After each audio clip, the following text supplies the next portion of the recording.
Hello, folks. Welcome to BeyondQuality Community Podcast. I'm Vitaly. I'm developer advocate at Case, and I've been doing IT for the last 24 years. And Maryia, Anupam. Hello, nice to meet you. Maryia, tell us something about yourself. My name is Maryia. I'm working as a consultant at a company called Regent. I'm based in Stockholm, Sweden. And I like all things test, quality, and care about doing things the right way. Super cool. Anupam. Yeah, hello everybody. I'm really excited to be together with this community today. And my name is Anupam.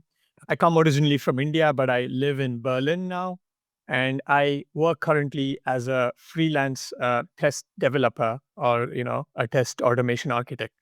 So my background is I actually found my way into quality through a rather curious path because my background is in management and I worked as a management consultant for some time, but with time, I noticed that I enjoy programming more than PowerPoint. And then the TLDR is here we are. And, I love everything to do with code. And like Maria said, I like doing it right. And that's probably why I'm in quality engineering.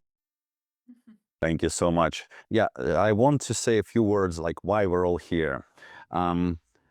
During my last, I would say, 10 years of management practice, and I've been an engineering manager, a team lead, and consultant for team leads and legal companies, I've seen that pretty much every act of problem solving requires significant research. Like you dig into the context, you try to understand the peculiarities of the problem, you understand the problem, you analyze it. Then you gather all the scientific and engineering information related to this problem. And this activity, I've always been doing this activity solo. And then we spoke to Anupam about this.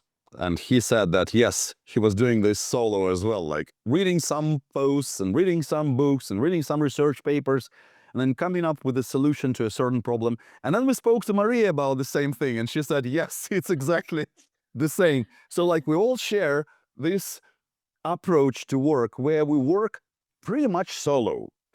And then I realized that when I'm writing articles, I'm doing the same thing. I'm researching something on my own. And when I'm prepping for talks, I'm doing the same thing. I'm researching something on my own. And when I'm experimenting on something, I'm doing it on my own as well. Yes, of course, we talk to people. We go to Reddit, we go to Ministry of Testing, we go to various kinds of communities where we share some information and we ask for some information. But discussing things is not doing things together. I was always a big fan of mob, now it's called ensemble programming and ensemble working. I've even practiced ensemble teaching for a group of juniors like 7 years ago, and it was a huge success. We managed to teach them well within just 2 months, just because we were doing everything together, just one computer doing everything together. And then I learned that there are many studies in pedagogical science about this, that people learn better when they do things together, when they don't read things together, but when they do things together. And this brought me to an idea that maybe, just maybe, we should experiment on building a collaborative community, a place where we can, at any stage of our idea research, share this research and practice it together. When Anupam told me about his experiments with AI and RAG, this retrieval augmented process, I was so interested and excited to jump into that because I've never had an experience of actually testing LLMs. I've never done this. Of course, I've used them a lot, but I've never done it. And I told Anupam, why don't you publish what you're doing now? Why can't we collaborate on that? And so this idea of a collaborative community became a prototype, a community that we've just launched, I, Maryia, and Anupam. I'm very excited of what's going on there. I'm pretty much ready to publish my first narrative literature review research paper on the myth of laziness. And we decided to record a podcast about this idea and why we're doing this. So this is my why. I want to do collaborative problem solving, collaborative research with like-minded people. Anupam. Yeah, Vitaly, a lot of what you said resonates with me as well in terms of, especially if we take a step back, in the tech space, we are constantly discovering new things, constantly discovering, embracing new technology, discovering new ways of doing things. And I feel like in this era of innovation and discovery, the the first principles that we've been using to do discovery and research in terms of using the scientific method is underutilized, right? So that's one of the motivations, that especially in the first principles of the testing as a field, when it comes to quality engineering, are very, very close to how you actually design and execute experiments correctly. And there is a lot to unpack when it comes to designing and executing experiments. It appears easy on the surface, but once you start doing it, you realize that it there is a lot of rigor involved, and the methods are very, very crucial. So that there is that motivation that I have to um, you know uh, uh, perfect my own, or rather improve my own scientific approach when it comes to evaluating my work and evaluating the processes that I build. And secondly, there is the collaborative aspect. Most good science from time immemorial has been done by a set of peers. When it comes to any innovation or discovery, we always see that, it's attributed usually to one person, but even that person, that even Isaac Newton, in his words, were that if he was able to achieve anything, it was because he was standing on the shoulders of giants. And the shoulder, being part of this community gives you the ability to stand on the shoulders of giants, and that is what makes me so excited to be collaborating with people like Maryia and you, Vitaly. It's a privilege, and I think this community is certainly not restricted to just the three of us, right? Like, we've just started it, but anybody who gets involved right now can collaborate with us and work with us and teach us something and learn from us. And if you join at an early enough stage, you can actually have a big influence on how this community is going to evolve. And that's what I'm super excited about. Thank you. Maryia. Sure. Well, it has been always my dream to work more closely with scientific approach and uh, to be a little bit of scientist, combine my work, my passion um, that I have in my daily life, and my hobby of reading and summarizing scientific articles, papers, going through all the details and find patterns and share these findings with the community. That's what I find really fascinating. And I really believe that we're stronger when we're doing things together, right? We all have different views, we all have different backgrounds, and that's the best thing about having diversity, about having different perspectives. Um, and that's why I'm super excited to have this conversation, to create this community, to involve more and more people, to ask questions, to share feedback, to be better with each iteration, to have these dynamics of sharing insights. It's the best thing I know in my life, sharing insights. This moment when I think that's the thing Alex. I want to share and discuss.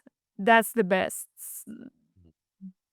moments of my life. And I want to share these moments with the community so that more and more people get to experience this, get to feel this. Not only, discuss rough numbers, but the stories behind it. To find the support of the community, to not feel alone in what you do. That's the biggest thing I kind of expect and expect from the community.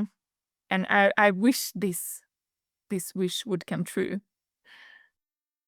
It certainly will. Thank you. What you've just said reminds me of Ashby's law, that variety absorbs variety.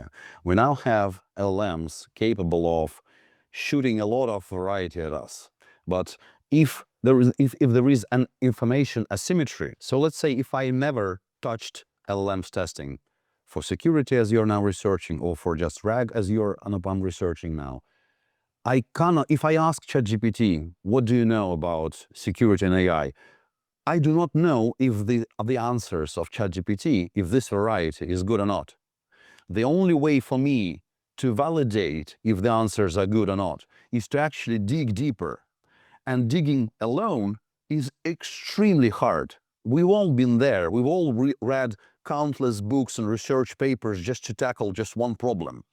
And it's so hard. Like the last example, what our friend Patrick brought us in the community on GitHub discussions, he brought us his article on async communication for review. And I realized that I've read, a long time ago, a few good research papers. And I've sent it to him, and now he's saying, thanks, that's some good review, good information for him. So in order for us to properly tackle problems, we need more variety in our heads than the variety that the problem has. And we can increase this, our own variety, only by collaborating. This is what really, really fascinates me. Like, I was publishing this research on the myth of laziness. And Anupam, you told me that I overlooked limits to applicability. So I simply forgot that the thesis that I have must be limited to a certain context. And yet, this is like the base of the scientific method. Am I stupid? I'm not sure I'm stupid. I just forgot it. And thanks to Anupam, I'm now adding these limits to applicability to this research paper, making it much, much stronger. We've spoken about science a lot. I believe that your thesis, Anupam, that we are standing on the shoulders of giants, is extremely, extremely important now. When I'm reading Deming or Akov from 1950s and 1960s and 1970s, I'm like, wow, why aren't we applying those principles which were well researched, well experimented upon, well practiced, and well proven to be efficient? Why aren't we experimenting on them now, 70 years later? Like, how come I didn't know about this before? And the only way I could learn about this is by someone else pointing it to me. I've never seen university programs studying Akov and Deming. Maybe I just haven't seen good university programs, but I've never seen a program studying good giants that we have in our industry. And that's very sad. And so when you, Anupam, are bringing me Jan LeCun's papers, someone else's papers on LLMs, I'm like, okay, this is something interesting that I have to study, because you went this, you follow this path. You can now help me follow your path and be a member in your journey, be a co-tourist in your journey. And that's really cool. And what you said, Maryia, about sharing the insights, I truly share this. I think that best engineers that I've met, they all share this pedagogical passion or andragogical passion, where you want others to learn better, to understand things better. It's like when I watch Feynman's lectures, I'm amazed by this. This person, he's enjoying the every second and every minute of explaining extremely complex concepts to everyone. This is so cool. I love it so much.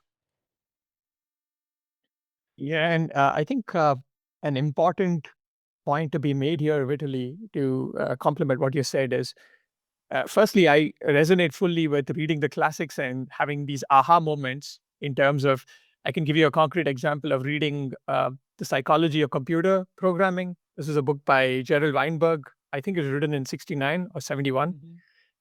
And he talks about the principles of egoless programming, which are, which directly played into how you had like that principle following into the Agile Manifesto. It was almost as if when I was reading this book, he's already internalized Agile principles, right? Like that's kind of the way he's speaking already. So it seems like deja vu on the one hand, and it also seems like, hey, we are repeating the same mistakes that these people have been pointing out for decades now, right? So these books are timeless, and it seems like we are also not learning from them as well as we could. That as but one crucial difference. I mean, we've spoken a lot about science and the rigor of research. I think one crucial difference between what academics and scientists do and what how we are working is we're moving from the other direction. We're moving from application back to finding theories behind this application that are more rigorous so that we can apply it to a broader context. But we are always going to be putting application ahead. And this means two things. One is that any bit of research that we do is something that we should be able to directly apply in our day-to-day lives, professional lives. And secondly, this also reduces the barrier for entry into this group and into these research, because every one of us have, we are all working professionals and all our work contexts are different. So we all have valuable sharings, valuable learnings to share from having worked in these contexts. And as long as you have a valuable insight, as long as you're ready to put in a little bit of depth and rigor, you can already contribute to the community here. So those are two ways in which we are different from academic institutions or academic research. Very true. What I also want to say is that in my mind, what we are doing here is very close to the cybernetics principles of fast feedback cycle. So if I have an idea that maybe, let's say, the belief that managers have that people are lazy, which is explained by theory X by Douglas McGregor, maybe this belief might be a self-fulfilling prophecy and a vicious circle of some sort. So managers believe that people are lazy, they introduce more control. With more control, people aren't motivated well enough now. So managers see, they're not motivated, we need more control, they're even lazier now. So like self-fulfilling prophecy of some sort. So this is the thesis. I bring up this thesis to the community, this hypothesis, whatever you call it, this idea, I bring this to the community. Of course, I do some preliminary research. I find some papers, and then I ask the community, what do you folks think about this idea? Can you share your experience? Maybe you've read some giants books, maybe you've read some research papers or something else. What can you tell me about your experience about this topic? And we can then collaborate on it. But the goal for me is to formulate, for me personally, to formulate this topic into an artifact. It can be an article, it can be a talk, it can be a scientific paper if I'm approved when I attempt to publish it. And I even possibly can get my DOI number for this paper if everything goes well. So the result that I want to have is some artifact. The process of getting to this artifact, I want to have a collaborative process. So I ask you all, like, this is the very early stage. Perfect example of shift left testing, right? I come to you with my ideas, product ideas of some sort, artifact ideas, and I ask you folks, what do you think? Is this idea even viable? Does it make sense? What have you read about this? What have you tried? Share with me. And this is my bit of research on this topic. And the outcome might be, this idea is stupid, it doesn't work, there is no scientific proof behind it, let's just get rid of it. And yet even this result would be a good outcome, because we can then put it on GitHub and share it with other managers or other QA specialists who have this idea or have this hypothesis. So we collaborate early. In the scientific world, usually people create an artifact, create a research paper, publish it for review, and they get review much later. It's like code review of some sort. In our setting, in our community, we publish the idea with some preliminary research, almost like a proof of concept of an idea, of an research. We get good feedback. We can collaborate if people are excited on this particular idea. And then we get an artifact. Like, I love what you, Anupam, posted in the community. Can you tell us about this RAG testing? Sure. So, when it comes to LLM use, right? We all use LLMs extensively, but I was looking at specific use cases beyond just asking ChatGPT questions about your vacation, right?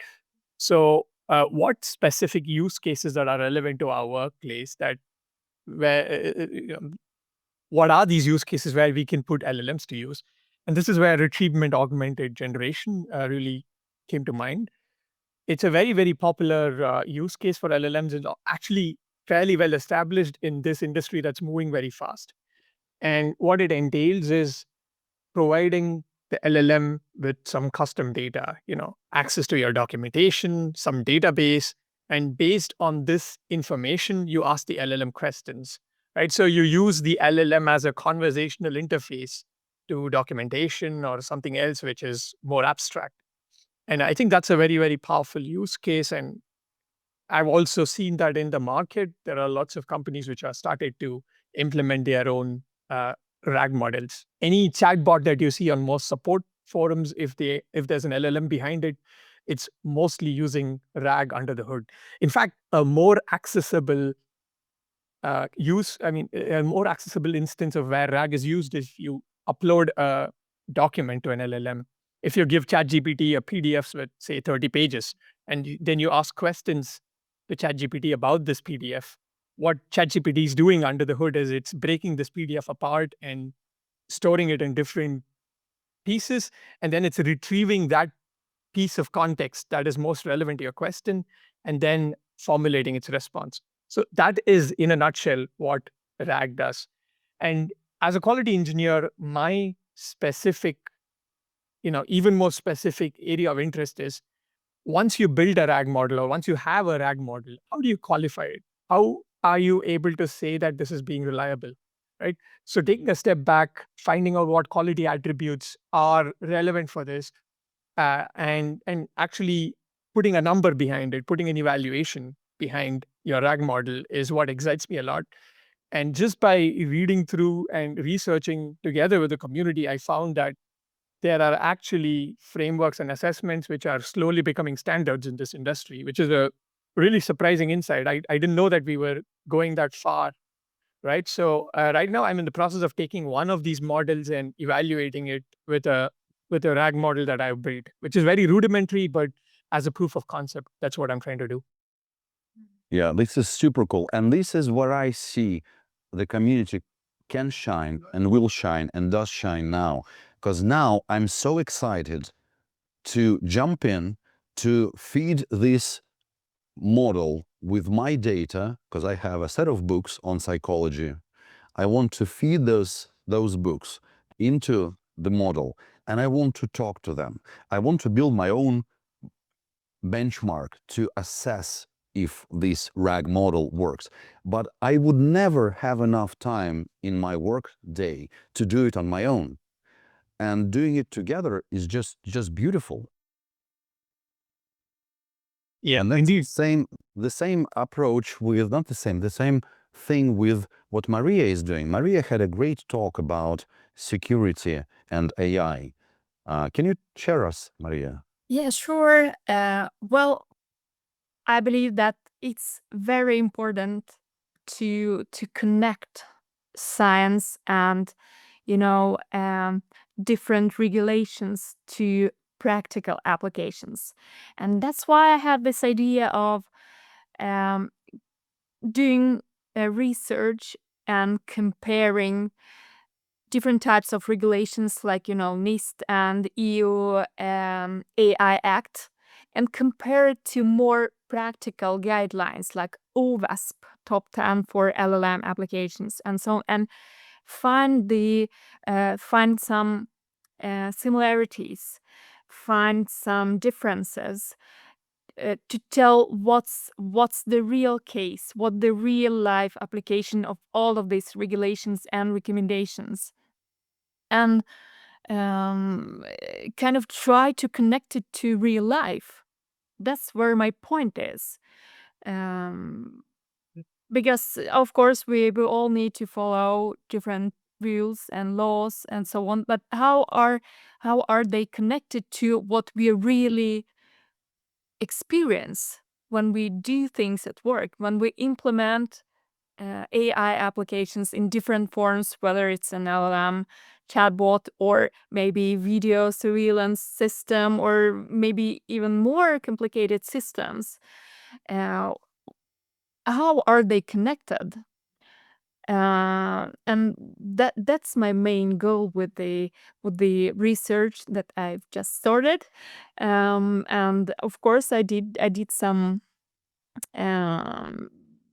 preview and pre research, and I'm really eager to continue doing this and create something that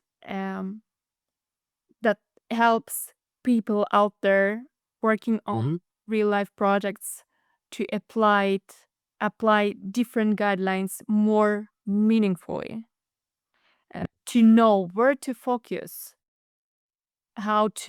what are the tools that we could use to make the system more robust, where to focus to protect users from different types of attacks and misbehaving systems. That's what I'm looking for. And there are so many of them. I've recently read that there was a first virus in a form of a prompt. So the virus contains a small LLM and a prompt, because antivirus software usually scans for certain patterns within the blob of data that you feed them. And they can't find any bad pattern in an LLM, and they can't find any bad pattern in a prompt. But those two combined can actually become a virus. It was the first virus with an attached LLM. I was so surprised. And how do I even start to learn about this, if not someone like you compile like a good start, where to start learning about this? The information is spread across internet in a strange way. I've found out that Wikipedia cannot be always trusted, that it's not misinformation, but it's misguided information sometimes there. LLMs can't be trusted as the source of facts. And it seems to me that only collaborative work can be trusted, because if I'm making a mistake and you, Anupam, tell me that I'm making a mistake, I'm going to correct it, not in the form like ChatGPT corrects it, saying, "Oh yeah, I failed. Sorry. Yeah, now it's all better," but in a form that everyone else will see. Because if ChatGPT fails to answer me a certain question and I tell him to correct himself, he corrects himself, and yet you will not get this correction in his answers.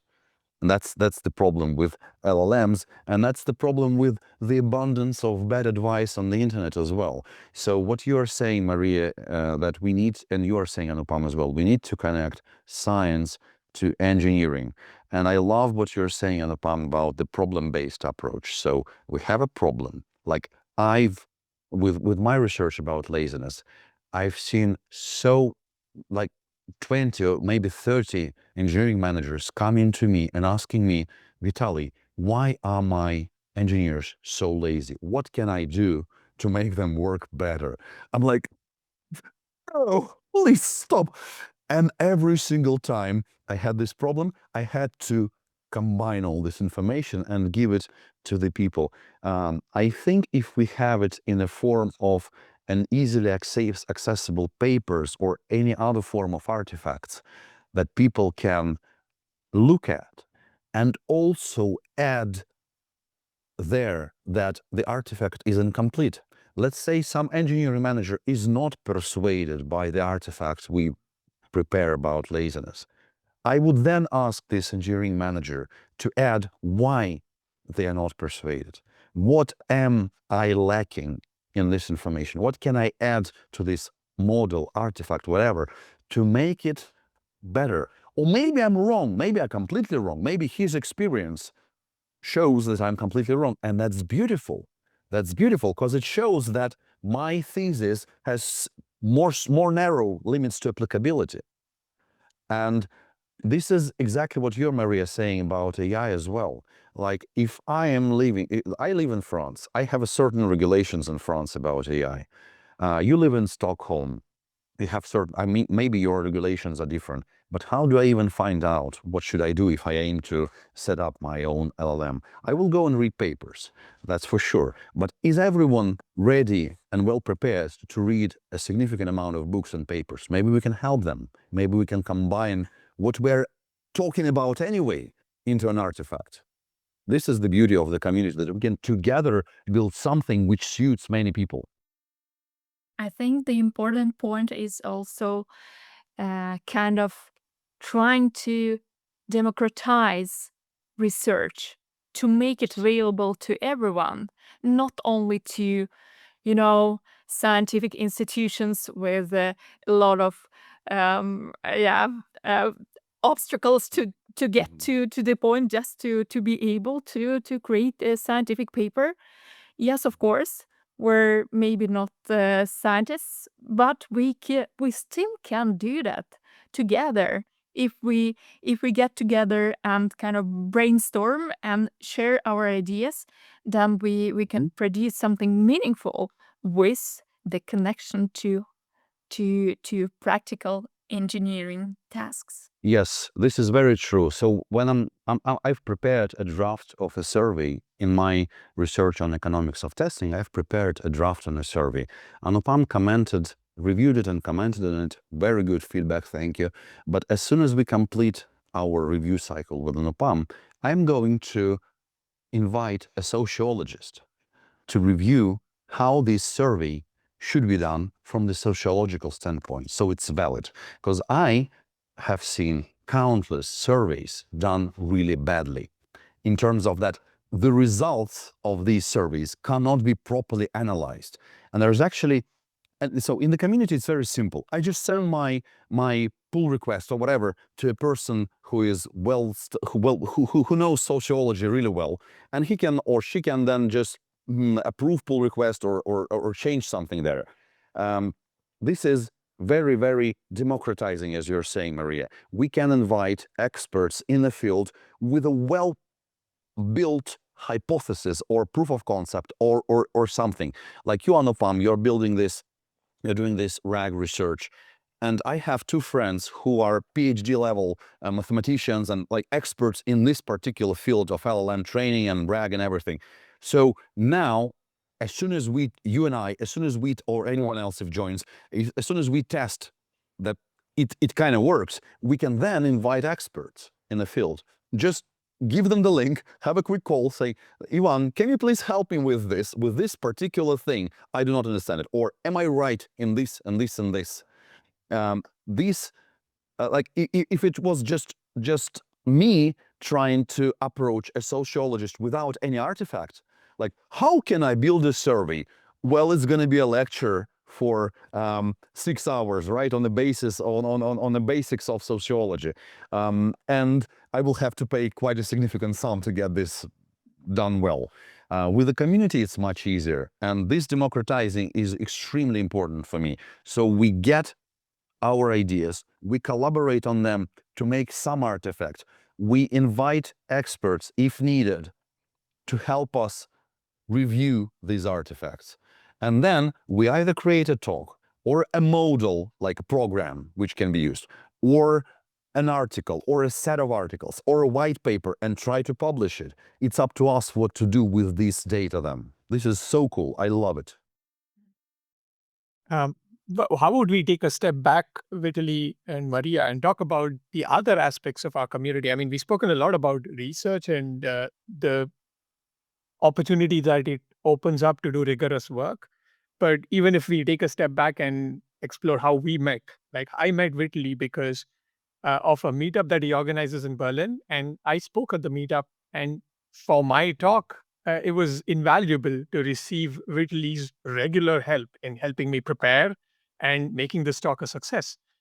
So that's how we met, and definitely helping others prepare for talks, even if it's a presentation that you're making at work, even if it's something that you are presenting in a small meetup of about 30 people in your city.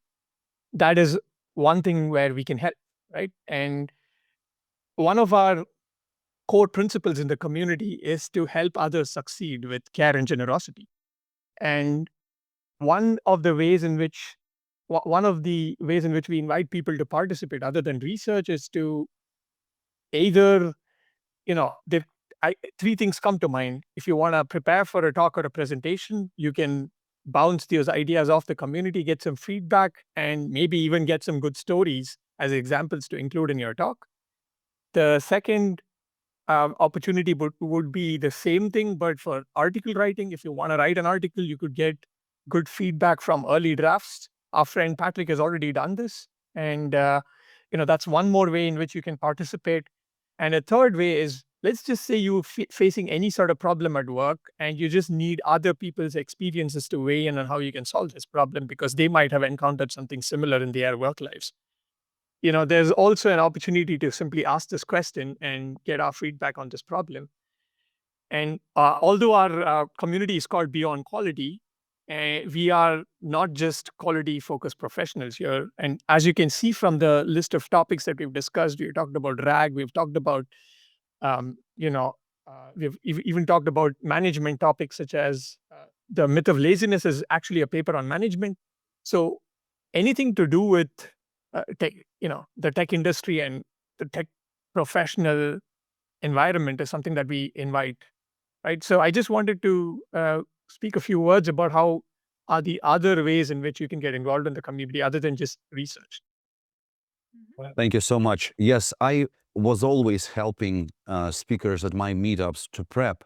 And I see that, again, there is a pattern, a certain pattern, that a speaker has some experience, some problems that they have solved, some problems they couldn't solve, some issues and some peculiarities of the context.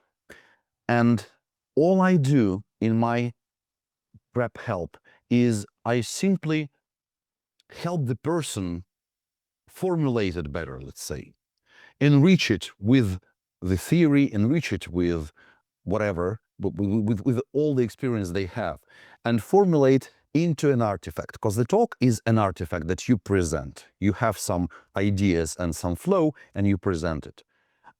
A talk is always different from an article. The form is different, right? In an article, we do not usually care that much about the historical biography or stories. Sometimes we put stories in, sometimes we don't. In a talk, you have to engage with the audience, so the form is very different. And yet the content is pretty much the same. So recently, an engineer from JetBrains came to me and said, I want to present, but I don't know the topic. I don't know what to present about. And I'm asking this person, Vlad, how many years have you worked as a QA professional? 12. Okay, I am sure you have something to present about.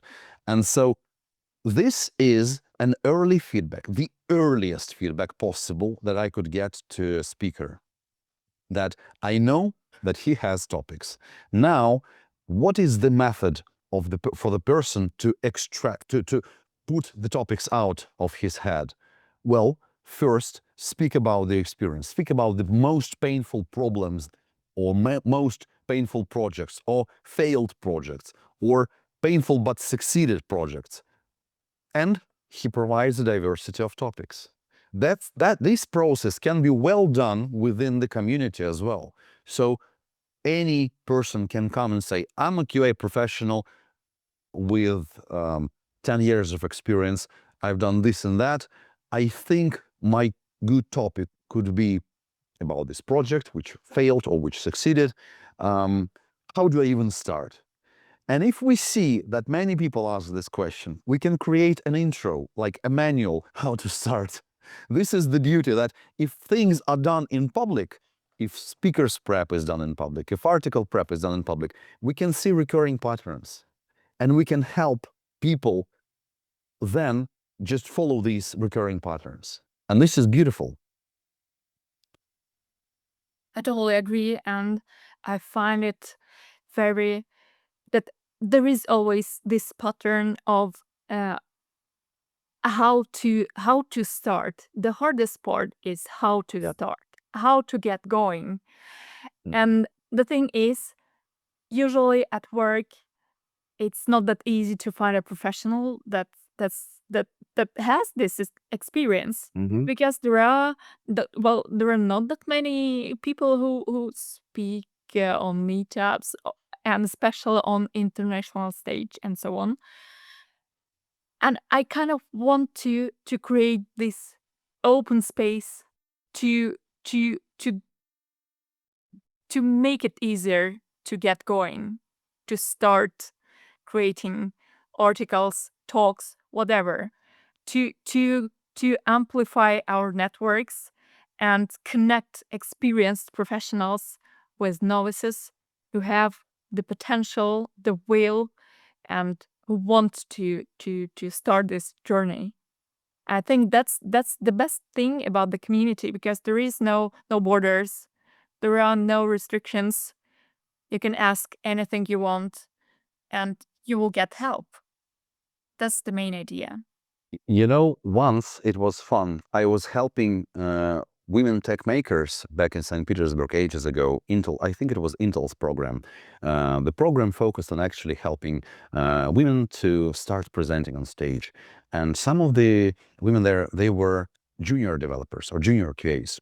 And I had a bet that they were saying, we don't have anything to talk about. And I had a bet that within 2 hours of our group discussion, I will help you find topics. And we did so. For the participants, all of them found topics to present about.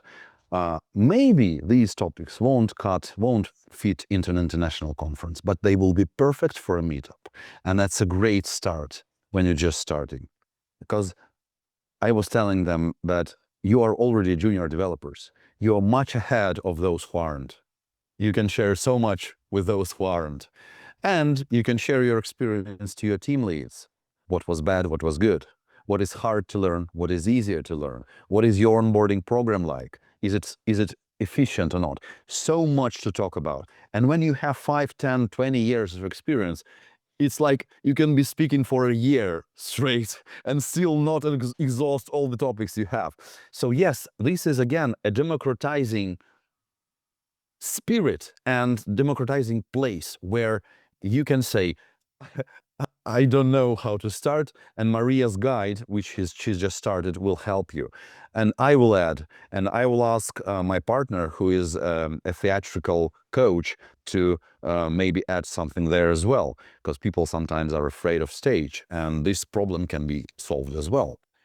And again, sometimes I feel that we stand on the shoulders of giants, because acting coaching was there for millennia, I think, and people were afraid of stage, and people got onto the stage and presented really well. So yeah, it's very, very exciting. Yeah, and the thing about the lack of topics is very exciting, because I've met managers with 20 years of experience asking me like, "Oh, I don't have anything to tell." I mean, come on, you have 20 years of experience. You have to say something for sure. It we can just together try to reveal what's your core beliefs, what are your what is your motivation at work, what's your best things that you believe in. And I think that's really exciting that we will try to help people doing this and make it public, because it then will um create more space to connect people, the right people, to the right mentees and eventual speakers and writers and authors, And whatever. I already have meetups. I organize meetups regularly in Berlin. I will be organizing more meetups around across Europe next year. So I hope to get back to Stockholm. I am getting back this November to Amsterdam. So I already have a place for people to showcase what they did in our community. So if you're a person who is interested in presenting, but never were on stage, and you're afraid or you're not sure that your topic is interesting, come to us, show us what you have. We will help you reveal and uncover what you have, give feedback, help you prep. It will all be done publicly, and this is a great addition to your CV, always a great addition to your CV. Yeah, and I think while our community is primarily online and while we are primarily discussing on our GitHub page, the intention is that the discussions there also help people come together in synchronous manners, whether it's online, like we're doing this recording of this podcast, or even in person, right? Like during our meetups. And I think even when we were discussing that paper on RAG, that's where we were doing this synchronously on a call, Vitaly, and that's where you pointed me to assessments and RAGs, and I said, hey, there is actually an assessment framework. That motivated me to dig deeper into the assessment. So a lot of the magic happens synchronously, and I think what we are looking for here, what we are aiming for is a good mix between asynchronous discussions that are happening on our forum, as well as synchronous conversations that we are having. Yeah, of course. I mean, if someone is collaborating, if two people are collaborating, and they know it's going to be more efficient for them to sit together on a call and do something, well, why not? If they then just post what they agreed on what they experimented on, and this artifact is for the help of others, then it's perfect. Because again, our motto or our ethics is to make things public, to collaborate, so that everyone can benefit. So it's not only I and Anupam collaborating on something and then just putting it in a blog post, but everyone can see and everyone can jump in. That's right. And So, maybe in the future we can have physical meetings. Who knows? Who knows? Like, I mean, I do organize meetups. Maybe we can organize something if there is a strong community in Berlin. Maybe we can meet up. Let's see where it ends up. I really, really hope that it will Yeah. turn into something very powerful. Me too. yeah, And I'm really, we really also happy saw with that. that. Sorry. Sorry, please go ahead. Go ahead, Whitley. So I was just saying that the community, when we got started, right? Like we had a certain intention, but we didn't have absolute clarity in where it's going. And in fact, it's evolving as we speak, right? Like it's taking on a certain shape and a certain form of its own, which in certain ways are unanticipated, and that's what makes it exciting. Even the process of growing this community is a process of discovery. Yes, and this is the beauty of GitHub as well as the platform. I thought that it would take us serious time to find a good blogging platform, CMS or something, but apparently GitHub suits this just perfectly well. So we have discussions where we can do everything and even agree on calls. And it doesn't matter which tools we use to make calls, right? I mean, everyone can use whatever they want. We have discussions. As the result of discussion, it might be a talk, an artifact, an article, an artifact. If you, Anupam, when you, Anupam, are doing this research on RAG, of course it will turn out to be a few blog posts on your blog. Of course, it's your blog, it's your research, and you put it on your blog. I will try to publish my paper in some scientific journals. If I'm successful, I'll be proud of it. Maryia, I think, will follow this route with AI and security as well. And again, it's up to the author to decide what to do with the artifact. But the mere process of getting to this artifact, of collaborating together to get to this artifact, is really, really exciting for me. Because I wanted to see, like when I'm reading Deming, I so deeply want to understand how he came up to this conclusion. Like, what was the pain that he was suffering that led him to unravel this, to discuss this, to discover this, to research this, to practice it. Like, how did he even fight the bureaucracy problem in his organization? Like, he tells us what it should be like, and he proves that it's better. But I would love to see how he researched that. That would be so cool, because then I could borrow his method of thinking. This is extremely important.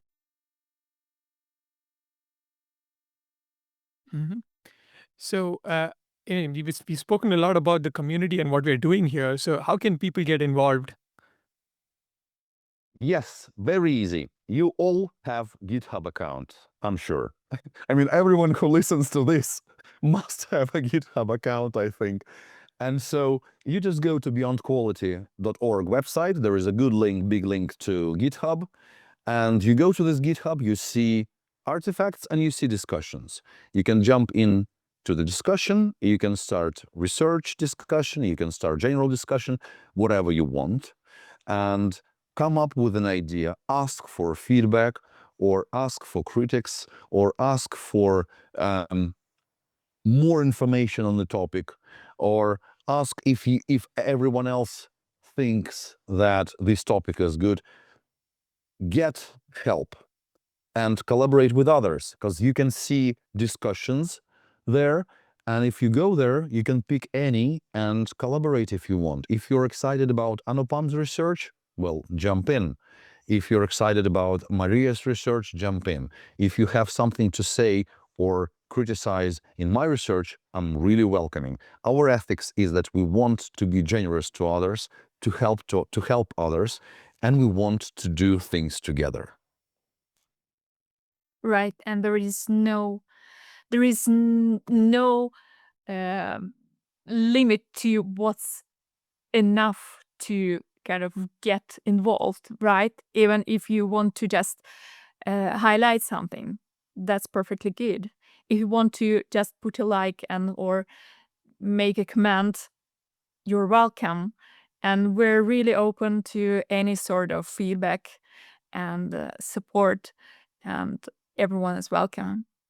Yeah, and of course we want the feedback to be at least somewhat constructive. So if someone is doing a research and is asking for feedback, if you just say it doesn't work, I would suggest you add at least some information what you mean by doesn't work. It might be a story. You can say, in my experience, this didn't work. This is the context, why and how it didn't work. This will always be beneficial to pretty much any research or any experiment. If you try to run certain, like if when Anupam prepares this information on how to run LLM with RAG on your own machine, and you say it doesn't work, well, give us the log, right? I mean, this you're gonna do at work all the time anyway, right? I mean, no one will accept a comment from a tester saying it doesn't work on my machine. People will expect some more information, but that's just general politeness, I would. Yeah, and here I would expect to kind of get communication somehow self-going or self-regulating when people are voting for what matters most for them and what sounds like more non-constructive. And that's Yeah, the beauty of I GitHub do here as believe well. I do believe we are grown-ups. I've seen many companies where people act as if they are immature. I do not believe that this is their innate trait. I believe that this is a spoiled garden of some sort, where there were like others could not tell them to stop. Others did not tell them that this is not tolerated. I believe that if people are treated as grown-ups, they will act more as grown-ups. I even see it with my daughter. So when she was 9 or 7 or even earlier, I always treated her as a grown-up. And she was able to act more as a grown-up, even in quite hard situations like she was overly tired and she was hysterical and she was telling me, I know, Daddy, you told me that if I was tired, I would be hysterical. And like this was a good discussion between two grown-ups. I'm sure that we as professionals can be much more productive than just saying this is stupid or you're stupid. And of course, we don't tolerate ad hominem. I think none of the communities can tolerate when people attack each other. That's just general politeness. And yeah, so we want to record this podcast every month. We want to take 1 or 2 or 3 topics or researchers or activities which are going on in the community and review them. With this current episode, I think we pretty much are done in terms of time because it's almost 1 hour. I would suggest that next time we decide in advance publicly what topics to choose, and then we can just discuss them really, really properly, because this episode was more like an introduction to our beautiful community. What do you think? Yeah, and here's your chance, here's the chance for everyone to influence our choice. Let's get started. You're welcome. Come to the community and choose the topic that you want us to talk about next time. And participate. Sure. Yeah. And so we are really excited about where this is going, and we want you to get involved. So, we've called out now, and the community page is available. It'll be linked to this podcast for sure. On the community page, each of our individual profiles are there as well. So if you have any questions, if you want to reach out, please reach out to us. And, we are looking forward to your participation, and we're looking forward to see what you can build and how you can take this community forward. Thank you. And we are really lucky that we have time to participate in that. I am supported by my company. Anupam is a freelancer now. Maryia will be supported by her company. This is beautiful. I would call it proper developer advocacy, where we are supported by ourselves, in your case, Anupam, or our companies, to do the community-related stuff, to help people. This is very beautiful. I hope that people will start joining, and we can help you, and you can help us. We can help each other. Thank you, everyone. Thank you. And see you in a month. Thank you, folks.